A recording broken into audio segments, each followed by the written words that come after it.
¿Qué pasaría si ocurriera lo imposible? ¿Qué pasaría si los guerreros más grandes de la historia, hombres que forjaron imperios, destruyeron civilizaciones y cambiaron el destino de la humanidad, marcharan juntos en una sola guerra? Imaginen a Alejandro Magno, Julio César, Gengis Khan, Leónidas, samuráis, vikingos y caballeros medievales codo con codo, no como enemigos, sino como una fuerza unificada, avanzando sin límites. No hablamos de una batalla cualquiera, hablamos de la suma de todas las estrategias, toda la brutalidad, todo el ingenio militar que jamás haya existido. Una alianza que nunca debió existir, formada por líderes que jamás aceptarían obedecerse mutuamente, pero que, en este escenario, comparten un único objetivo: ganar la guerra definitiva. Visualiza el campo de batalla, el eco de miles de pasos, el choque del acero, el fuego devorando ciudades, hielo, nieve, agua y tierra, dominados por la presencia de un ejército que abarca siglos. Los caballos de guerra avanzan, estandartes se alzan, las águilas surcan el cielo mientras la historia parece marchar hacia un punto sin retorno. Esta no es solo una pregunta histórica. Es un experimento mental que revela algo mucho más profundo. ¿Hasta dónde puede llegar el poder humano cuando no encuentra resistencia?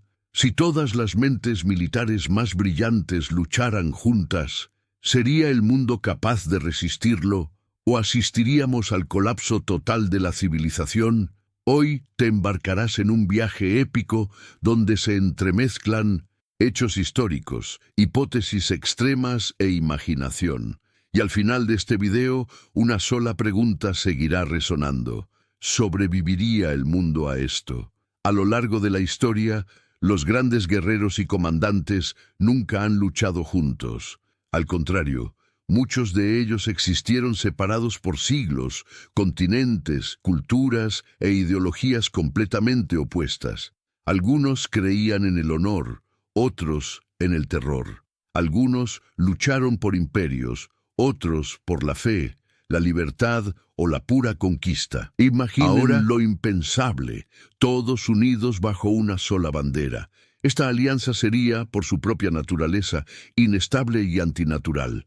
Alejandro Magno jamás aceptaría compartir su gloria. Julio César no se doblegaría ante nadie.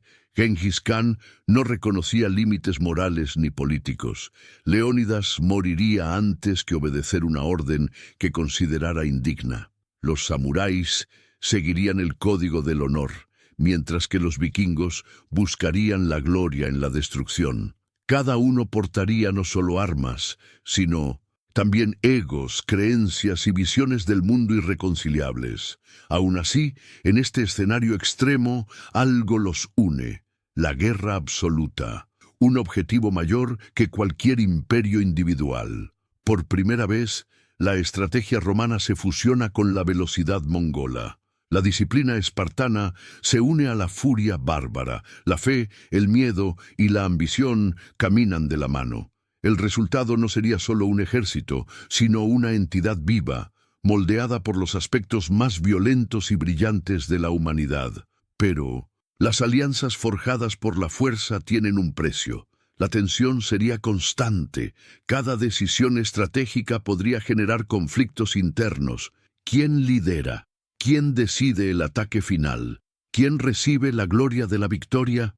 Esta unión cargaría, desde el primer día, con las semillas de su propia destrucción. Aún así, mientras marchan juntos, el mundo tiembla. Nunca antes habían coexistido tantos estilos de guerra en el mismo campo de batalla. Nunca antes la historia había presenciado una convergencia tan peligrosa. Esta no es solo una alianza improbable, sino la combinación más inestable y devastadora que la humanidad podría imaginar. Y cuando fuerzas como esta se unen, el impacto no es local, es global. Para comprender el impacto de esta guerra imposible, primero debemos responder a una pregunta fundamental: ¿quiénes son, después de todo, los guerreros más grandes de la historia? No se trata solo de hombres fuertes o grandes ejércitos, sino de líderes que cambiaron el rumbo del Mundo mediante la guerra. Guerreros que no solo ganaron batallas, sino que redefinieron estrategias, imperios y la idea misma del poder. Alejandro Magno conquistó territorios que nadie imaginó posible dominar en tan poco tiempo. Julio César transformó Roma en una máquina de guerra organizada y despiadada. Gengis Khan creó el mayor imperio contiguo de la historia mediante la velocidad, el terror y la inteligencia estratégica. Leónidas demostró que la disciplina y el sacrificio pueden desafiar a fuerzas infinitamente superiores. Aníbal humilló a Roma con su genio táctico. Juana de Arco demostró que la fe puede mover ejércitos enteros. Pero esta lista no se limita a los grandes nombres de los libros. Los samuráis representan siglos de perfeccionamiento del arte de la guerra, donde la técnica y el honor van de la mano. Los vikingos infundieron miedo en costas enteras de Europa, impulsados por la gloria y la brutalidad.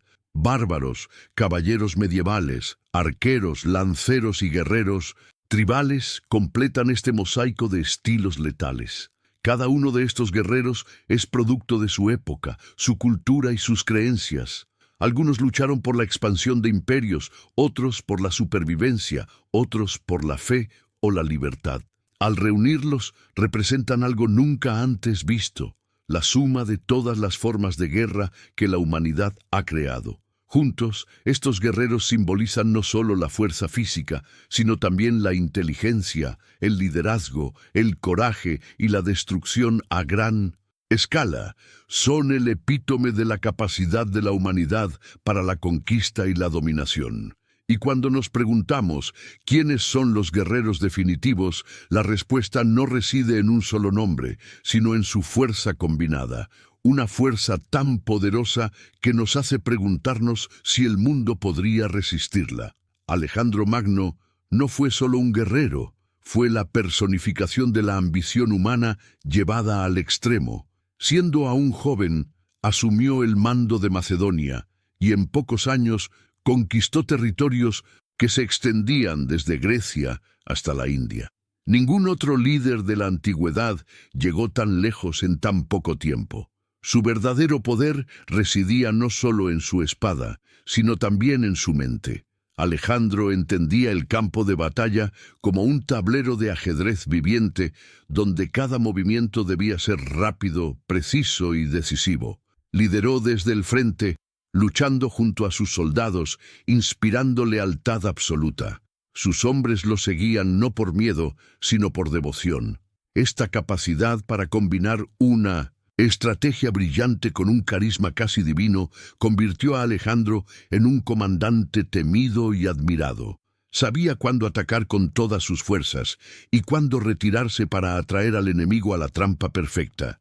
En un escenario donde todos los más grandes guerreros de la historia lucharon juntos, Alejandro sería una figura central. Su capacidad para coordinar diferentes pueblos, lenguas y culturas sería esencial para mantener la cohesión de este ejército imposible. Ya lo había hecho antes, uniendo a macedonios, griegos, persas y mercenarios bajo un solo mando. Sin embargo, Alejandro también tenía un defecto peligroso. Su ambición no tenía límites. No aceptaba el estancamiento ni las fronteras. Siempre había un nuevo territorio que conquistar, un nuevo enemigo que derrotar. En una alianza tan inestable, esta sed de gloria podía llevar al ejército a la victoria absoluta o abocarlo a inevitables conflictos internos. Alejandro Magno representa el ideal del conquistador absoluto. Donde quiera que marcha, el mundo cambia. Y cuando lucha junto a otros titanes de la guerra, la pregunta deja de ser quién puede detenerlo y se convierte en ¿hasta dónde sería capaz de llegar esta fuerza antes de destruir todo a su alrededor? Julio César no fue solo un general victorioso, fue el arquitecto de la guerra organizada. A diferencia de muchos líderes que dependían únicamente del coraje o la fuerza bruta, César transformó el combate en una ciencia. Sus legiones no eran turbas armadas, sino máquinas perfectamente sincronizadas, entrenadas para obedecer, adaptarse y vencer en cualquier escenario. Dondequiera que César marchaba, el caos se transformaba en orden militar. Su mayor arma era la disciplina. Cada soldado romano sabía exactamente qué hacer, cuándo avanzar y cuándo mantener la posición. César dominaba el uso del terreno, construyó fortificaciones en tiempo récord y logró derrotar a enemigos numéricamente superiores con lógica, paciencia y precisión. No solo libraba batallas, sino que las planificaba como un estratega que ya imaginaba la victoria antes del primer golpe. En alianza con los guerreros más grandes de la historia, Julio César sería la piedra angular de la organización. Mientras otros líderes aportarían furia, velocidad o terror psicológico, César garantizaría la estructura, la logística y un mando eficiente. Entendería cómo mantener un ejército gigantesco, abastecido, disciplinado y funcional incluso en campañas largas y devastadoras. Sin embargo, César también poseía un rasgo peligroso. Su inteligencia iba acompañada de ambición política. Luchó no solo para ganar, sino para gobernar. En una coalición llena de líderes orgullosos, su capacidad para manipular alianzas e influir en las decisiones podía generar desconfianza y rivalidades internas. César sabía usar la palabra tan bien como la espada. Julio César representa el lado racional de la guerra. Demuestra que las batallas no se ganan solo con la fuerza, sino con la planificación, el mando y el control absoluto. En un escenario donde todos los grandes guerreros luchasen juntos, César sería el cerebro tras la espada. Y cuando la mente y la espada se unen, el resultado puede ser la conquista total, o una traición silenciosa que cambie el curso de la guerra. Gengis Khan no conquistó el mundo con murallas ni ejércitos lentos. Lo hizo con velocidad, terror y una comprensión brutal de la naturaleza humana. Mientras otros líderes buscaban el honor o la gloria, Gengis buscaba la sumisión total. Su método era simple y aterrador. Quienes se rindieron sobrevivieron, quienes resistieron fueron borrados de la historia. Esta lógica transformó a pequeños clanes nómadas en el ejército más devastador que el mundo haya conocido. La caballería mongol se movía como una tormenta, veloz, impredecible y letal. Sus guerreros disparaban flechas en movimiento, se retiraban fingiendo derrota y atraían a los enemigos hacia trampas mortales. Gengis Khan comprendió que ganar batallas no bastaba. Era necesario doblegar la voluntad del enemigo incluso antes de que comenzara el combate. El miedo era su arma más poderosa. En alianza con los guerreros más grandes de la historia, Gengis Khan sería el elemento del caos absoluto. Donde Julio César trajo el orden y Alejandro la ambición, Gengis trajo destrucción a gran escala. No respetaba fronteras, tradiciones ni códigos morales. Para él, todo era territorio por conquistar. Pero este mismo pragmatismo brutal lo volvería peligroso dentro de la alianza. Gengis Khan no aceptaba la igualdad, exigía lealtad absoluta. En un ejército compuesto por líderes orgullosos y egocéntricos, su presencia generaría tensión constante. Sin embargo, nadie podía negar su eficiencia. Donde Gengis Khan lideraba, el enemigo se derrumbaba incluso antes de que se produjera el primer choque de armas. Gengis Khan representa el lado más oscuro de la guerra, la dominación total sin límites éticos. Es la prueba de que la humanidad, al abandonar toda restricción moral, puede volverse imparable. Y si este poder se combinara con los más grandes estrategas y guerreros de la historia, el mundo no solo se enfrentaría a una guerra, sino a una fuerza destinada a reescribir todo lo existente. Leónidas y los guerreros espartanos representan algo único en la historia de la guerra, la absoluta disposición a morir sin retirarse. A diferencia de los imperios que luchaban por la conquista o la riqueza, Esparta existía para la guerra. Desde la infancia, sus ciudadanos fueron moldeados para soportar el dolor, el miedo y la muerte. La batalla no era un acontecimiento extraordinario, sino el sentido mismo de la vida. Leónidas se inmortalizó en las Termópilas no por su victoria, sino por su resistencia. Rodeado de un enemigo infinitamente superior, decidió luchar hasta el final, transformando una derrota inevitable en un símbolo de valentía que ha perdurado durante siglos.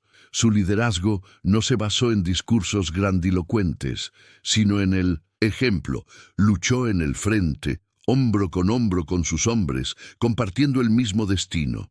En un escenario donde todos los más grandes guerreros de la historia lucharon juntos, Esparta sería el corazón de la resistencia. Mientras otros ejércitos avanzaban, los espartanos mantendrían posiciones imposibles. No se rendirían, no huirían, ni negociarían. Para ellos, la retirada era peor que la muerte. Esta mentalidad los convertiría en el muro viviente de este legendario ejército.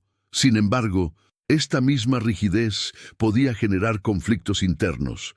Los espartanos despreciaban el lujo, la diplomacia y la ambición personal. Para ellos, la gloria individual importaba menos que el honor colectivo. En una alianza llena de líderes impulsados por el poder y la conquista, la filosofía espartana sería un contrapunto peligroso, pero necesario. Leónidas simboliza el límite máximo del coraje humano. Demuestra que la guerra no se gana solo con números o estrategias, sino con la voluntad de resistir cuando todo parece perdido, y cuando guerreros como él marchan junto a los más grandes conquistadores de la historia, el resultado no es solo fuerza, sino una determinación capaz de desafiar al destino mismo. Los samuráis representan la guerra elevada a la disciplina absoluta. A diferencia de los guerreros impulsados únicamente por la furia o la conquista, luchaban siguiendo un rígido código de honor, lealtad y autocontrol. El bushido no era solo una filosofía, era una forma de vida. Cada golpe, cada movimiento y cada decisión en combate tenían un significado. Para un samurái, ganar no era suficiente, era necesario ganar con dignidad. Miyamoto Musashi emerge como la cumbre de esta tradición. Invicto en docenas de duelos mortales, no se basó en ejércitos, sino en una profunda comprensión del combate. Musashi comprendía el ritmo de la lucha, la sincronización del ataque y, sobre todo, la mente de su oponente. Su fuerza no provenía de la ira, sino de la claridad. Luchó como alguien que ya había aceptado la muerte, y esto lo hizo implacable. En alianza con los guerreros más grandes de la historia, el samurái sería la espada precisa en medio del caos. Mientras los vikingos avanzaban con furia y los mongoles con velocidad, los samuráis elegirían el momento exacto. Serían asesinos silenciosos, maestros del combate cuerpo a cuerpo y la defensa estratégica. Donde otros desperdician energía, ellos rematan el trabajo. Pero esta precisión también generaba tensión. Los samuráis despreciaban la brutalidad desenfrenada y la traición. Para ellos, la guerra tenía reglas invisibles. En un ejército lleno de líderes que usaban el miedo y el terror como armas, esta filosofía estaría en constante conflicto. Aún así, nadie podía ignorar su eficacia. Miyamoto Musashi y los samuráis representan la guerra como arte. Demuestran que matar no requiere furia, solo maestría absoluta. Y cuando guerreros como estos luchan junto a conquistadores, bárbaros y estrategas, la guerra deja de ser mera destrucción. Se vuelve letal, silenciosa e inevitablemente precisa. Los vikingos y los pueblos bárbaros representan el lado más visceral e indómito de la guerra. A diferencia de los imperios organizados o los guerreros guiados por códigos rígidos, luchaban impulsados por la furia, la gloria y la ausencia total de miedo. Para estos guerreros, la batalla no era solo un medio para un fin, sino un destino honorable. Morir luchando significaba entrar en la eternidad. Los vikingos surcaron mares inexplorados, atacaron con rapidez y desaparecieron antes de que el enemigo pudiera reaccionar. Su guerra se basaba en la sorpresa, el terror y el impacto psicológico. El sonido de los escudos, los gritos de guerra y la brutalidad de los ataques destrozaban la moral de ciudades enteras incluso antes de que comenzara el combate. Los bárbaros, en cambio, avanzaban como una avalancha, ignorando el dolor, las heridas y las pérdidas, confiando en la fuerza colectiva y el coraje individual. En alianza con los guerreros más grandes de la historia, vikingos y bárbaros formarían la línea de choque. No negociarían, no dudarían y no se retirarían fácilmente. Donde la disciplina romana se impone y la estrategia griega planea, ellos destruyen. Su función sería romper las defensas, sembrar el caos y despejar el camino para el avance completo del ejército. Sin embargo, esta furia desenfrenada también representaría un riesgo. Los guerreros que luchan por la gloria personal tienden a ignorar las órdenes, buscar la confrontación directa y desafiar la autoridad. En un ejército comandado por líderes orgullosos y estrategas calculadores, controlar esta fuerza bruta sería un desafío constante. Aún así, pocos se atreverían a negar su valor en el campo de batalla. Los vikingos y los bárbaros simbolizan la guerra en su forma más pura, brutal, ruidosa y despiadada. Nos recuerdan que, antes de la estrategia y la política, la guerra nació del instinto humano de dominar por la fuerza. Y cuando esta furia ancestral se une a las mentes militares más brillantes de la historia, el resultado es un caos tan poderoso que puede arrasar con cualquier civilización que intente resistirse. Juana de Arco representa un tipo de poder que no nace de la espada, sino de la fe absoluta. En un mundo dominado por hombres, ejércitos y reyes, una joven campesina cambió el curso de una guerra con solo convicción, fe y un coraje inquebrantable. No era una estratega experimentada ni una guerrera entrenada desde la infancia, pero poseía algo igualmente poderoso: la capacidad de inspirar. Juana lideró los ejércitos franceses durante uno de los momentos más oscuros de la Guerra de los 100 años.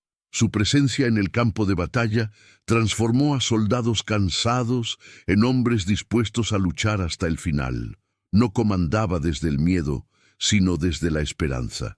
Para muchos, Juana no fue solo una líder, sino un símbolo viviente de que la victoria era posible, incluso cuando todo parecía perdido. En alianza con los guerreros más grandes de la historia, Juana de Arco sería la fuerza moral que mantendría unido al ejército.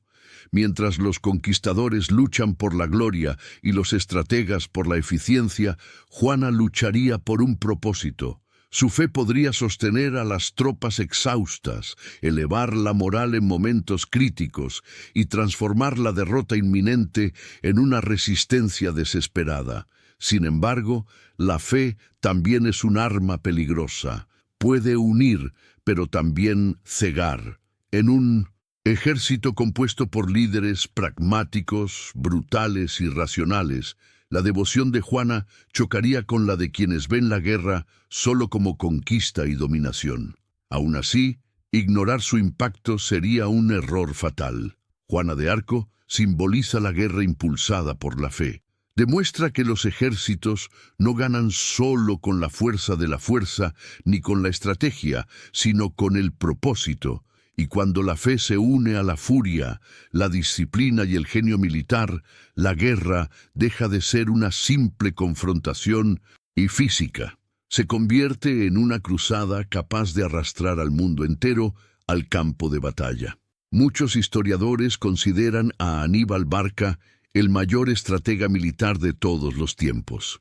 A diferencia de los conquistadores que se basaban en grandes ejércitos o superioridad numérica, Aníbal triunfó gracias a su inteligencia, su capacidad para predecir al enemigo y su creatividad extrema en el campo de batalla. No solo se enfrentó a Roma, la mayor potencia militar de su tiempo, sino que la humilló repetidamente en su propio territorio. Su travesía de los Alpes con elefantes de guerra es una de las hazañas más audaces de la historia militar. Aníbal transformó obstáculos imposibles en armas estratégicas. Elegía dónde luchar, cuándo hacerlo y cómo destruir la confianza del enemigo. En batallas como Cannas, demostró al mundo que un ejército pequeño, bien comandado, puede aniquilar fuerzas muy superiores. Allí, no solo derrotó a soldados, sino que destruyó el orgullo romano. En alianza con los guerreros más grandes de la historia, Aníbal sería el maestro de las trampas. Mientras otros líderes avanzarían con fuerza bruta o férrea disciplina, Aníbal estudiaría al enemigo en silencio, aprovecharía sus debilidades, anticiparía sus movimientos y conduciría a sus adversarios directamente a su propia ruina. Su mente funcionaba como una espada invisible, letal incluso antes de que comenzara el combate. Sin embargo, su genio también conllevaba una carga de frustración. Aníbal ganó todas las batallas importantes, pero perdió la guerra por falta de apoyo político. Esto lo hizo desconfiar de una coalición formada por líderes ambiciosos. Sabía que las victorias en el campo de batalla no garantizaban lealtad fuera de él. Aún así, pocos se atreverían a cuestionar sus resultados. Aníbal Barca representa la guerra en su máximo esplendor intelectual. Demuestra que ganar no se trata solo de atacar, sino de engañar, predecir y controlar. Y cuando un estratega de este calibre lucha junto a los más grandes conquistadores y guerreros de la historia, la guerra deja de ser impredecible, se convierte en una ecuación fría y calculada, prácticamente imposible de derrotar. William Wallace no luchó por imperios, conquistas ni gloria personal, luchó por la libertad. En una época en la que los reyes decidían el destino de pueblos enteros, Wallace se convirtió en el símbolo de la resistencia absoluta contra la dominación. Sin ejércitos profesionales ni recursos comparables a los de sus enemigos, transformó a campesinos y hombres comunes en guerreros dispuestos a morir por un ideal superior a ellos mismos. Wallace comprendió que la guerra no se gana solo con armas, sino con propósito. Sus soldados lucharon porque creían.